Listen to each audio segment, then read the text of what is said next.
जब गरुड़ देव ने देखा कि भगवान श्री राम नागपाश में बंधे हुए हैं तो उनके मन में संदेह उत्पन्न हुआ। उन्होंने सोचा, यदि वे वास्तव में भगवान हैं तो इस बंधन से स्वयं को मुक्त क्यों नहीं कर पा रहे। इस संदेह को दूर करने के लिए वे भगवान शंकर के पास गए। शंकर जी ने कहा, हे गरुड़, तुम्हारे इस संदेह का समाधान तुम्हें नीलगिरी पर्वत पर मिलेगा। वहां एक अद्भुत ऋषि निवास करते हैं, काकभुशुंडी। वे तुम्हारे सभी प्रश्नों का उत्तर देंगे। गरुड़ तुरंत नीलगिरी पहुंचे। वहां उन्होंने एक ज्ञानी ऋषि को कुएं के रूप में देखा। गरुड़ ने उन्हें विनम्रता पूर्वक प्रणाम किया और अपना संदेह बताया। काकभुशुंडी जी मुस्कुराए और बोले, हे गरुड़, मैं तुम्हें एक ऐसी लीला सुनाता हूं जो तुम्हारे सभी संदेह दूर कर देगी। काकभुशुंडी जी बोले, मैं प्रत्येक त्रेता युग में नीलगिरी से अयोध्या जाता हूं। 5 वर्षों तक वहां रहता हूं और बालक राम की दिव्य लीलाओं का दर्शन करता हूं। एक बार ऐसा हुआ कि बालक राम मालपुए खा रहे थे। मैं दूर बैठा था। राम जी ने मुझे देखा, मुस्कुराए और मालपुआ दिखाते हुए कहा, आओ इसे खाओ। मैं भगवान का भक्त था। जब स्वयं भगवान प्रसाद दे तो कौन मना कर सकता है। मैं तुरंत उनके पास गया, पर जैसे ही पास पहुंचा राम जी रोने लगे। मैं डर गया और दूर चला गया।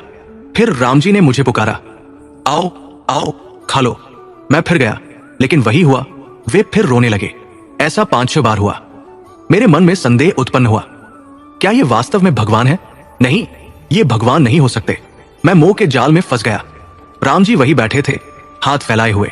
मैं भागने लगा। मैंने 7 रन पर कर लिए। 3 लोकों के 14 भुवनों में भागा, परंतु राम जी का हाथ मेरे पीछे पीछे दौड़ता रहा। मेरे शरीर और राम जी के हाथ के बीच बस 2 उंगलियों की दूरी थी। मेरी बुद्धि चकरा गई। मैं अयोध्या लौट आया। तभी राम जी ने अपना मुख खोला और मैं उनके मुख में प्रवेश कर गया। अंदर जाकर मैंने क्या देखा?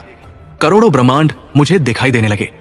हर ब्रह्मांड में अयोध्या थी और हर अयोध्या में राम जन्म ले रहे थे। मैं हर ब्रह्मांड में जाकर राम की लीलाओं के दर्शन करता रहा।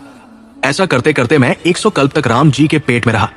हर उस ब्रह्मांड में जहां राम अवतार लेते, वहां जाकर अयोध्या में उनके दर्शन करता रहा।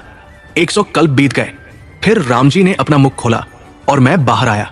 बाहर आने पर मुझे पता चला कि जहां अंदर तो 100 कल्प बीत गए, लेकिन बाहर केवल 24 मिनट ही बीते थे। मेरी बुद्धि फिर चकरा गई। मैं राम जी के चरणों में गिर पड़ा और बोला, प्रभु मुझे क्षमा कीजिए, मैंने आप पर संदेह किया।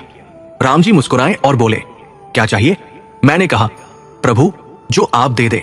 इस प्रकार मेरे सभी संदेह मिट गए। मुझे अनुभव हुआ कि श्री राम केवल अयोध्या के राजकुमार नहीं, बल्कि अनंत ब्रह्मांडों के स्वामी हैं। उनकी माया इतनी शक्तिशाली है कि वे समय और स्थान की सीमाओं को पार कर सकते हैं। गरुड़ देव ये कथा सुनकर विस्मित रह गए और उनके सभी संदेह दूर हो गए।